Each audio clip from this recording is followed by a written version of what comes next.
Hello,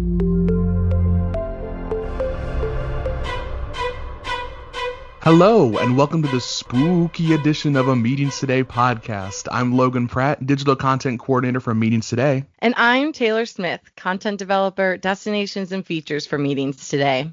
And to celebrate Halloween this year, we decided to bring back one of our favorite series, Meetings Horror Stories. That's right. We had meeting and event professionals submit some of their worst meetings horror stories for us to read and react to. And let me just say, Taylor, I definitely think we got some good ones this year. We did. I think we should just get right into it. All right. This first one comes from an anonymous planner. Ooh. So it's called It's Best to Befriend the Fire Marshal.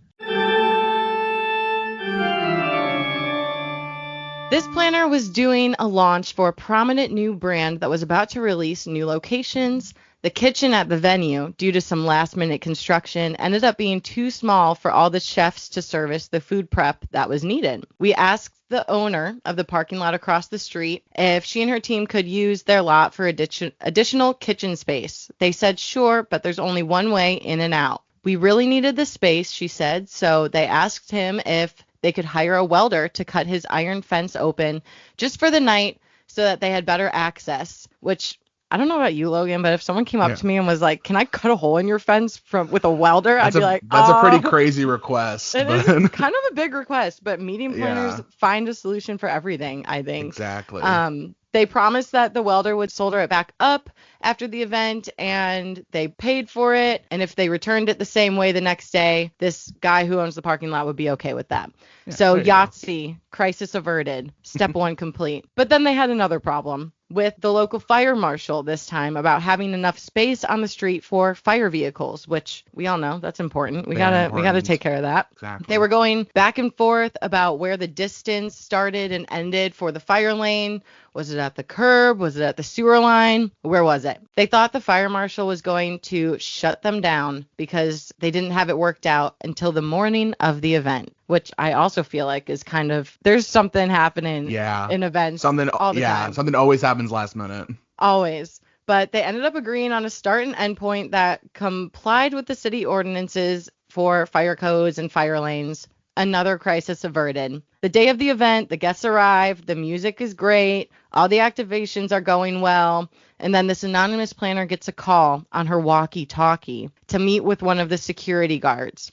When she got to the location, one of the executives had a little too much of something and was completely passed out in a corner where he had, quote unquote, relieved himself. Oh my God. They had to get him out of there discreetly. It appeared to be a serious medical emergency. They tried to get him out, but realized the situation was too big for them to handle alone, and it would be in his best interest to call the paramedics. So they called 911, asked if the ambulance could turn off their sirens and arrive in the back so the other guests could not see who they were putting in there, which that'd be appreciated if I were in that position. Like, I wouldn't want anyone to see me like that. It is crazy to have that happen at an event, though. Like, yeah. I mean, I that's kind of the reality, though. Like, when you've got, open bar, you never know. You never know what's going to happen. But who knows? The ambulance arrived. They took him down the service stairs, loaded him in.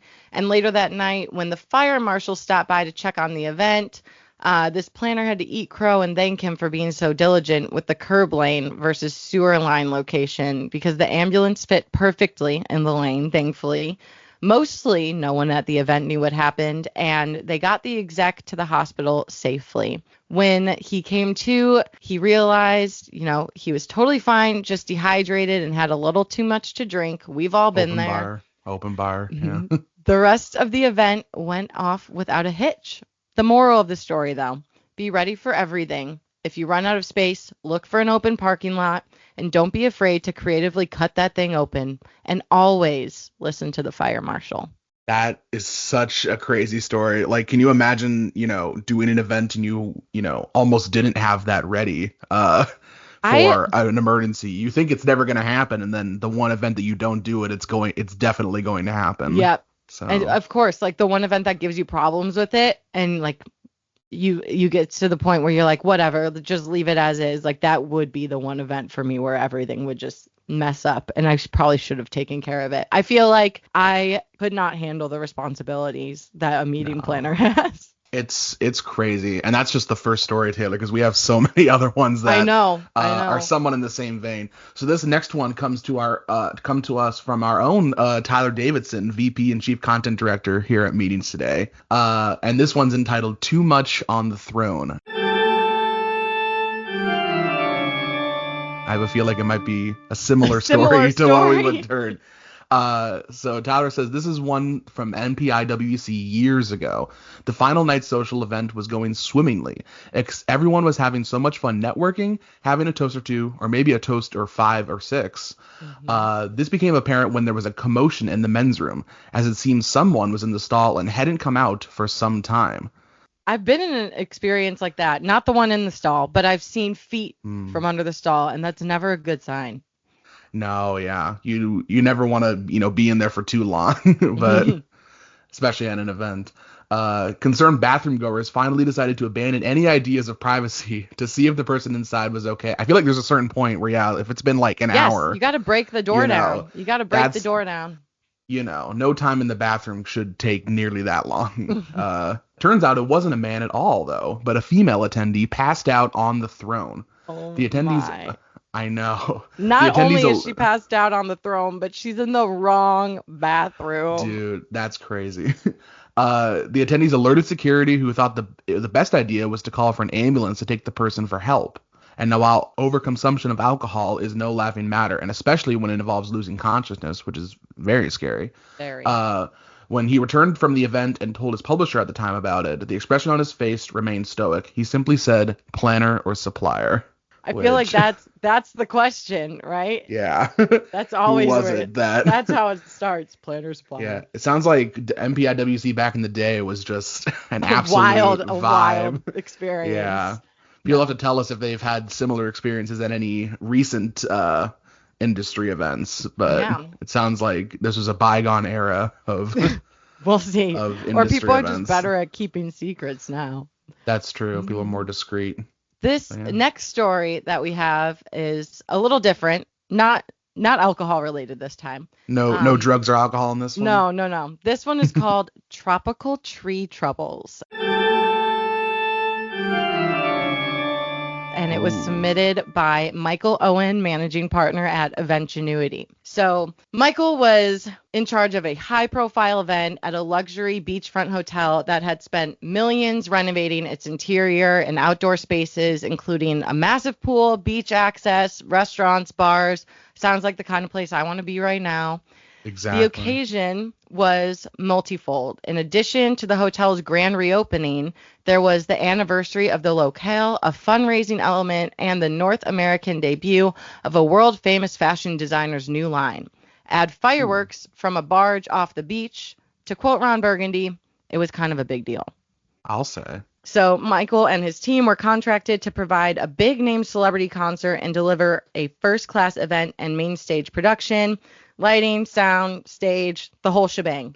They even lit the entire building, like the famous SunTrust Tower in Miami. I think that's how you say it. So people driving up from any direction could see the building from miles away. The main stage was set on the beach, facing the lush tropical outdoor space. Sounds like a pretty cool concert. Beach concert. This sounds like, a day in paradise. Yes. But the morning of the event, though, their final walkthrough with the general manager. It went well. He was pleased, which is not an easy task, as we all know. No. And he said, as they started to return to the hotel, "I'm happy, Michael. Are you happy?"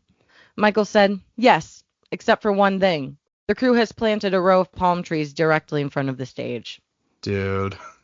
Palm trees are not easy to move. A planted palm tree. They also have giant leaves and stuff. I also ginormous leaves. If you're the crew planting these palm trees and you see this massive stage set up behind you, wouldn't it cross your mind to maybe consider what's going on? But honestly, that's kind of a vibe of just I do what I'm told. I do what I'm told. Exactly. Not my monkeys, not my circus type vibe. Not I don't my get problem. paid enough. I understand completely.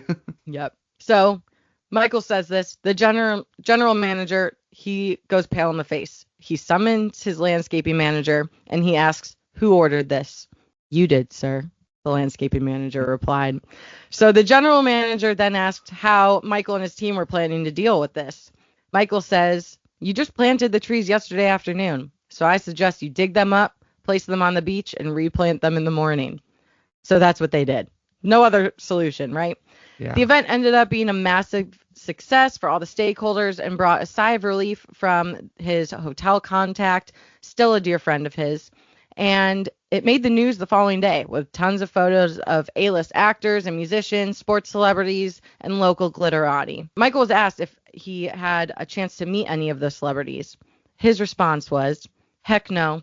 I was too busy walking the headliner to the stage down an alley ankle deep in trash to make sure they didn't hit the buffet line before the mayor." You always got to make sure, that you have high priority people get to that buffet line first. I mean, I like being the first to kind of like, especially if it's like like a mac and cheese, you got to get like the breadcrumbs off the top, and everyone goes for those first. That's my meetings horror story, not having the crispy mac enough and breadcrumbs. Cheese. Yes. Yeah, we'll have you submit next year then for any events that don't have breadcrumb mac and cheese. I'll start writing it up now. All right, this next one comes to us from Sandy Buyback, founder of Meeting Professionals Against Human Trafficking, and it's called Just Make the Room Bigger. An association contacted her independent planning company just before their annual conference. She realized this was too large of a conference and trade show for her alone, so she partnered with another senior independent planner. They signed a contract to review the upcoming conference, help solve the issues with it, and produce the next 2 years of conferences and trade shows. And they were working with the association's board of directors and their executive director. The event was expecting around 800 attendees with a 60-booth trade show, so not a small event. No, that's a good-sized event. This is a big deal. At the review meeting, they learned about a variety of issues and put together a plan to address all of them. And at the event, everything pretty much went as it should. They signed the contracts for the following year. But then the executive director, and paraphrasing a little bit here, said she knew how to plan and execute a conference because she's attended many of them with her spouse. That's always the what you want only to hear. Qualification you need, apparently. Yep, you're that meeting planners. All you got to do is just get married to somebody who goes to a lot of trade shows, and then you're qualified. So yeah, that's how it works, I guess. I don't know why anybody's messing around with CMP certifications when you can just do that. Yeah, but and just like that, of course, everything they had planned and put into place disappeared, and that's when the real issues began. The executive director, we'll just call her the ED for now, said she didn't want a separate room for food and beverage service, so they carefully designed the general room to accommodate that request. They also figured wrongly that maybe 30 people would register on site. Turned out over 100 did. So 3 times what they expected. Yeah, over that. Wow. And as the proceedings started, it became very evident that the room they were in was not large enough to accommodate everyone who had registered. So they began working with the venue staff to see what they could do. And as their partner and Sandy were working on all this, the ED came out and said, and she quotes, "Make the room bigger." Like, make the room bigger. Wave a magic Harry Potter wand and just, instantly make it. Yeah, just totally unrealistic expectations. Yes. Yeah. Like what? How do you ask that? How do those words come out of your mouth and you think that it's logical? Yeah. Oh, we'll just, knock out the wall real quick. I mean, I guess air walls are a thing. Well, you could make the room bigger. Yeah. Open concept. Yeah. Yeah.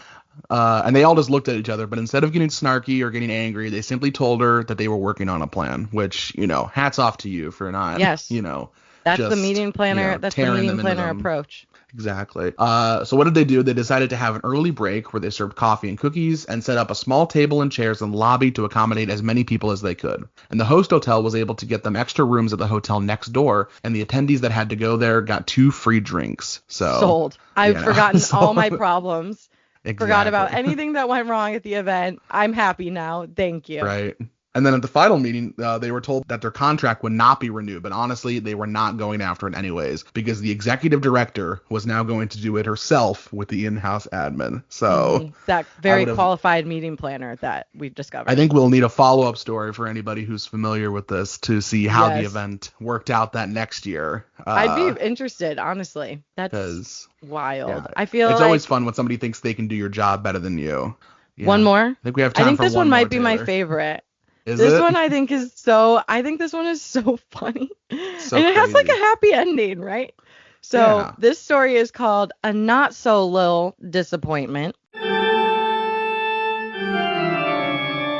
submitted by David T. Stevens, co-founder of Olympian Meeting. So David was managing MTV's Spring Break event in Panama City. Already sounds like a hoot and a half. Like, sign me up for that. And they had artists scheduled to play each day, usually a rock band and a hip hop artist. Well, a fun fact about Spring Break is the artists don't get paid in cash, but with airtime. So, how much time is broadcasted, how much time they're on stage, etc. Yeah. Anyways, one of the artists who was an up-and-coming artist at this time found out that out of the 8 songs they were set to perform, only the best 2 would make it on air. He was so upset that when he found out, he went on stage, did the 2 songs, and then got back on his tour bus and just left. David didn't want to name any names, but his name starts with Lil, so lots of options there. That's a pretty broad thing. I mean, yeah. Who have we got? Lil Wayne? Is Lil Durk one?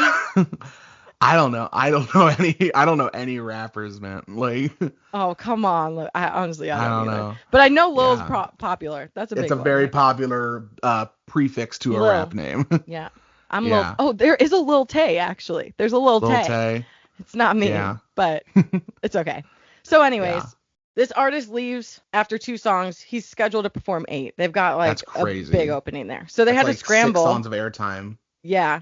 So they had to scramble to find a replacement for him. Fortunately, though, they had an MC and a DJ who were able to fill in between the sets. So they had them come up, play some games with the crowd, get them hyped. And then the band that was up after that up-and-comer was able to come on early and perform a couple songs. So worked out. Also, the up-and-coming guy left his green room completely untouched. So at the end of all this, David got to try Cristal wine for free for the first time, which to me, that's a happy ending. That's a win. Yeah. That's a happy ending right there. Meeting's horror story, but you got your treat at the end. Exactly. I mean, the fact that like this rapper must have been so big that like he didn't even care about leaving the Cristal wine there. So I know, but he was up and coming, so yeah. Who knows? Well, Lil. Who knows? I'm gonna be on the search for Lil. I'm just gonna Google MTV Spring Break Lil and see who's performed with that name before. That's crazy to just like people are just like leave the event people hanging like just because like these 2 aren't gonna make it on TV. Just that doesn't mean that you can just leave or whatever. Yeah. Don't they sign contracts? Don't they have a contract signed too? I guess so, but then when you leave, I mean, what are you gonna do at that point? So I know. I guess when you're rich and famous, it's different. Yeah. And, on the fly is crazy. Yeah. But they figured it out because that's what meeting planners do. All right. Well, that's going to do it for us for this spooky Halloween Meetings Today podcast. Once again, I'm Logan Pratt, digital content coordinator. And I'm Taylor Smith, content developer of Destinations and Features. We hope you enjoyed these meetings horror stories. And if you have any horror stories you'd like to submit to us, you could send me an email at taylor.smith@meetingstoday.com. Or to me, logan.pratt@meetingstoday.com. Thanks again for listening, and we hope you have a spooktacular Halloween.